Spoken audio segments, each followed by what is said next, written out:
this is a very crucial discussion, especially when we're talking about vaccination efforts, especially considering that Metro Manila will be transitioning to alert level systems by tomorrow. So maybe the question is, um, regarding vaccination, do you think at least at the current pace that we are in, do business leaders think that this is the right time for us to at least transition to more targeted lockdowns? Because this has been one of the main points that our government officials are alluding to, at least as one of the bases in order for us to transition to targeted lockdown, saying that at least 60% of Metro Manila's population has already been vaccinated. Hence, we can already afford to ease restrictions.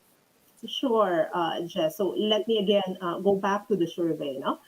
The CEOs are definitely looking at the government to find more ways to control the spread of the virus other than just declaring lockdown. So based on the survey, most businesses would suffer at least 10% reduction in revenues and profits for every lockdown that is declared. Some would incur 20, 30, or even 50% losses because their businesses need to fully shut down.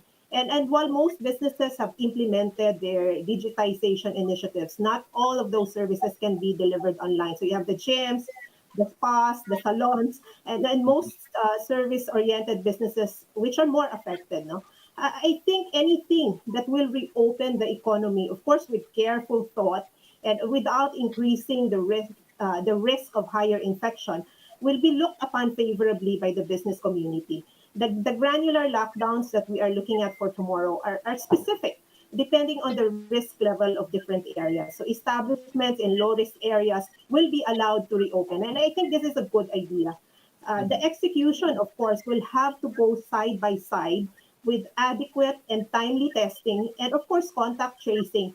So these high-risk areas or any change in the alert level of low-risk areas are properly identified and monitored. So I think the granular lockdown will alleviate the situation as long as the execution or the implementation is made simple, it is clear, it is consistently applied and well communicated both to the public and also to the people designated to implement the restrictions.